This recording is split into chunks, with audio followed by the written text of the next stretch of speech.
Bismillahirrahmanirrahim. Assalamualaikum warahmatullahi wabarakatuh. Ya, giliran. Assalamualaikum warahmatullahi wabarakatuh. Waalaikumsalam. Dari pemohon satu, ya, mengawali penyampaian di siang hari ini, ada dua hal penting, ya, yang kami cermati dari pemeriksaan para ahli yang diajukan oleh pihak terkait.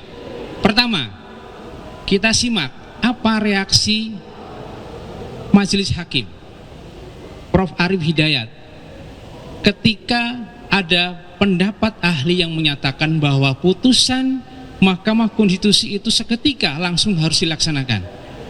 Nah, Prof. Arief menyampaikan fakta, ya, kepada ahli Prof. Asrun, ya. Oh, yang kedua Margarito Kamis. Kalau nggak Margarito Kamis, ke ahli sebelumnya Prof. Asrun, ya. Oh, Prof. Asrun. Dari keterangan ahlinya 03 di sidang sebelumnya, Pak Putu Arte, ya, diterangkan bahwa ketika ada putusan mahkamah tentang penggunaan EKTP, pemohonnya Bang Refli waktu itu, ternyata KPU pada malam hari itu mengubah PKPU-nya sebelum melaksanakan membolehkan pemilih dengan menggunakan KTP. Itu terklarifikasi. Jadi ketika sekarang KPU menerima pendaftaran bakal pasangan calon dengan belum mengubah PKPU, nah, kami meyakini itu suatu pelanggaran yang dari pernyataan Prof. Arief itu sebagai sesuatu yang terkonfirmasi. Kemudian yang kedua, ketika para ahli menyatakan bahwa ini perselisihan hasil yang bukan menjadi kewenangan MK apabila manakala permohonan pemohon berbicara soal pelanggaran-pelanggaran kualitatif. Satu kata kunci dari Prof. Saldi yang menyatakan bahwa lihat halaman 1940 tentang menimbangnya hakim terhadap persyaratan Pak Ma'ruf Amin. Kualitatif atau bukan? Dijawab tadi oleh lawyernya waktu lawan Ma'ruf Amin itu Bambang Wijoyanto. MK menyatakan itu ditimbang oleh mahkamah dan dinyatakan tidak terbukti. Kualitatif atau bukan? Ahli tadi menyatakan kualitatif. Dua hal itu yang membuat kami yakin bahwa MK berwenang. Selanjutnya pendalaman penyampaian berikutnya akan disampaikan oleh Bang Refli sama Mas Bambang Wijoyanto. Mas Bambang terakhir, ya. Tadi disinggung-singgung namanya soalnya sama Oce Kaligis dan sama Yusril Iza Mahendra. Sayang dia nggak dengar, tapi kalau saya dengar, ya. Tapi nanti dia jawab sendiri. Jadi Assalamualaikum warahmatullahi wabarakatuh. Jadi kawan-kawan semua, hari ini saya bahagia lagi, ya. Disodorkan oleh paslon 02 6 ahli rontok semua. Terutama ahli 1, ahli 2, ahli 3, ahli 4 dan ahli 5 juga sebenarnya. Karena semua ahli ini mendalilkan bahwa MK itu hanya hitung-hitungan. Kan begitu, ya. Ahli Asrun begitu bilangnya. Kemudian ahli Khair Ramadan juga bilang begitu. Ahli siapa lagi? Margarito Kamis, walaupun hari Kamis tetap bilang begitu. Kemudian ahli Amiduddin Ilmar ngomong begitu, dan Edi Hiari to some extent ngomong begitu juga dalam perspektif pidana. Yang terakhir memang tidak bicara begitu karena dia pemerintahan, ahli administrasi. Apa yang bisa teman-teman lihat?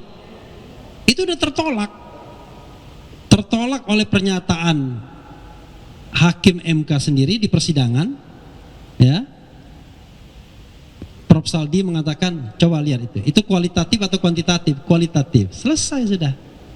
Yang kedua adalah ternyata selama ini dalam sengketa Pilpres MK itu tidak pernah mengabaikan yang kualitatif. Tidak pernah. Baik pada putusan pertama 2004 maupun putusan terakhir 2019. Soalnya belum meyakinkan untuk dimenangkan. Jadi pada 2004 hal kualitatif itu sudah dijawab oleh MK.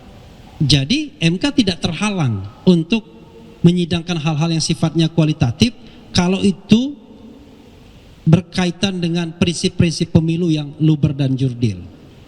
Pada 2019 MK menjawab komplain tentang ma'ruf amin yang sifatnya kualitatif.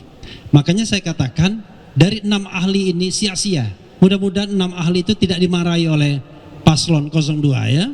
Karena ternyata tidak meyakinkan. Dan tidak meyakinkannya tadi terlihat kan dari lawyer-lawyernya nggak ada mention ahli, ya kan?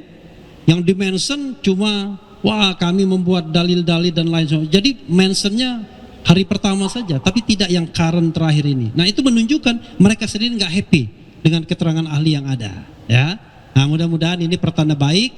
Apalagi tadi MK mengatakan ada putusan MK yang self-executing, tapi yang ada yang tidak non self-executing.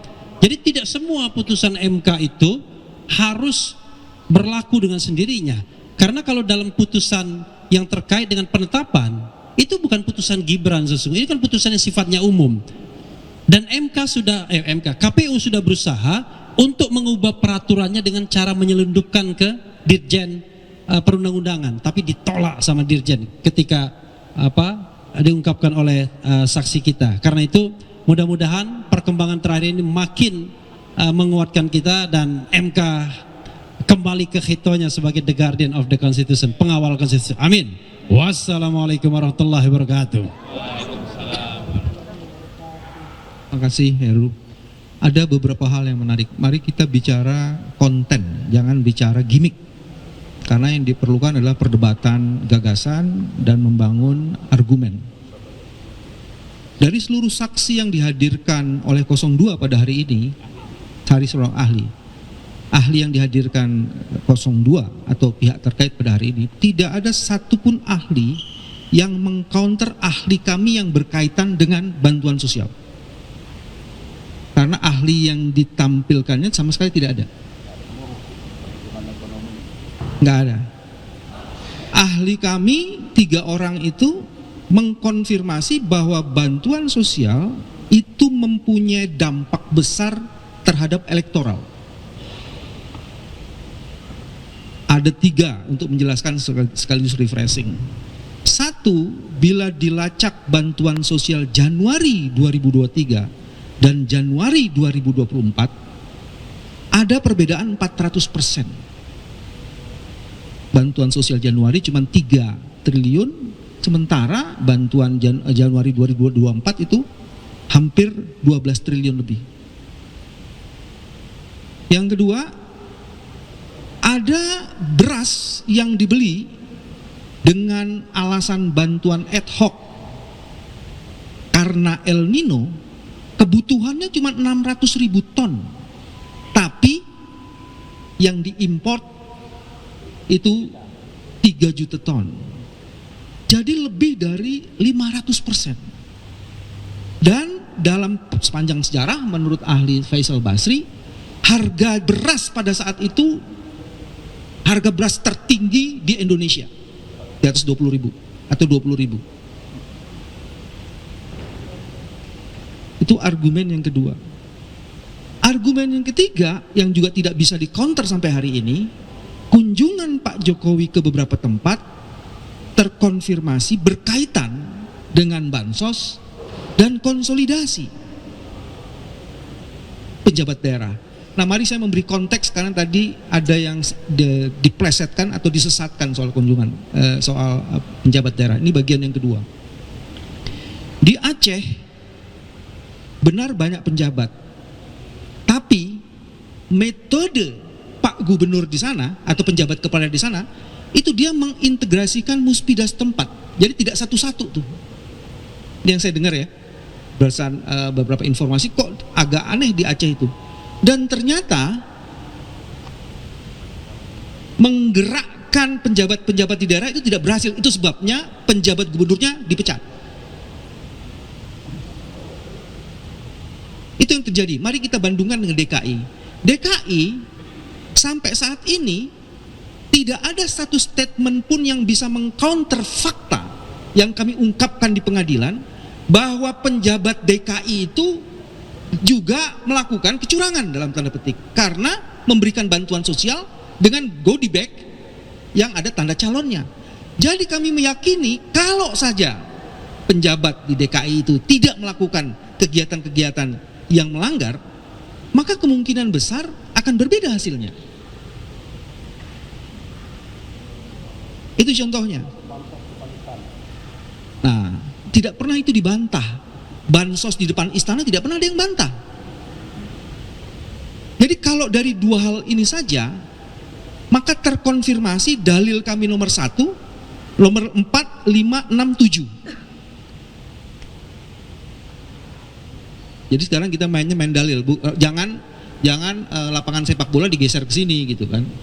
Karena ada orang yang nggak paham soal konstitusi terus geser-geser main sepak bola, ada 10-0, 20-0. Udahlah, jangan bikin gimmick-gimmick itu iya. Itu kekanak-kanakan banget. Oke, sekarang saya ngomong ahli. Tadi Refli sudah. Ini biar untuk gimmick ini yang dia ahli. Mari kita lihat ahli. Teman-teman coba lihat deh. Ahli pertama sampai keempat lucu-lucu. Ahlinya lucu-lucu. Pak Margarito yang pertama, Pak Asrun ditegur. Saya menggunakan istilah ditegur karena berbagai argumen yang dikemukakannya itu old fashion argumen yang sudah rejected, yang udah nggak kepake. Dan yang mulia Hakim Arief itu menjelaskan itu. Begitupun Pak Margarito lebih ngeri lagi. Seluruh judicial activism yang dilakukan oleh MK yang mencoba menegakkan substantial justice dikatakan oleh dia itu keliru. Gila banget ini Margarito di depan hakim, menurut saya keliru.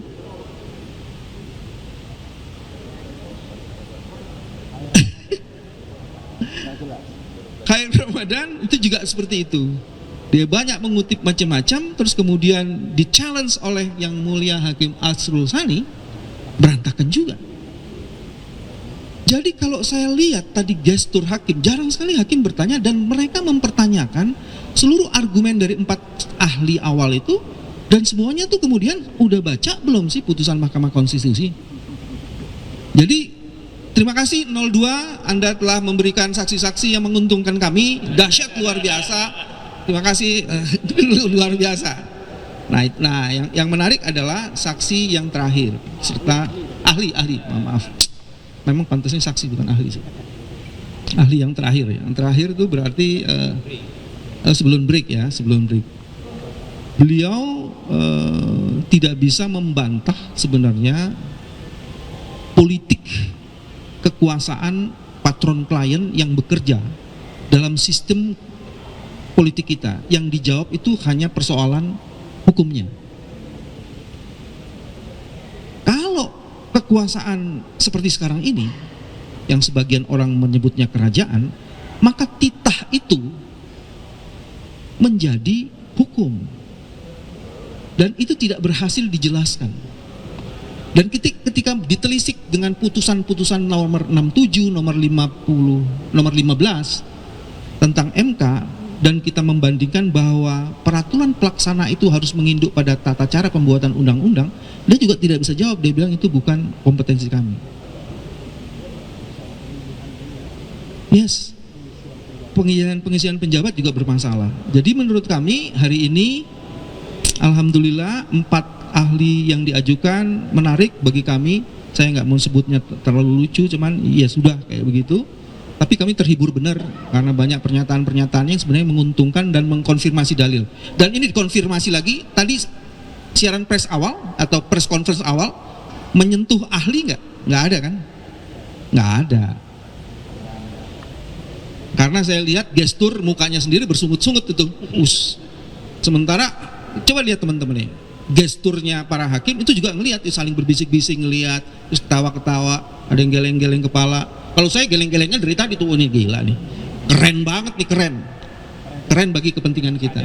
Saya mau berhenti sampai situ. Terus yang lainnya adalah saya nggak tahu, saya mengambil sikap untuk menegakkan integritas sehingga saya menyerahkan pada teman-teman terhadap kesaksian sahabat saya sebenarnya, Profesor Edi. Saya tidak mau berdebat terlalu dalam Tapi saya tahu justru bukan Edi yang marah-marah, penjaganya Edi yang marah-marah. Ada OC Kaligis lah, ada Yusril lah, ada macam-macam. Saya bilang ya itulah agak kekanak-kanakan, tapi ya sudah. Orang tua yang kekanak-kanakan banyak. Boleh tua tapi belum dewasa ya kayak gitu contohnya. Saya mau berhenti sampai situ. Terima kasih. Assalamualaikum warahmatullahi wabarakatuh.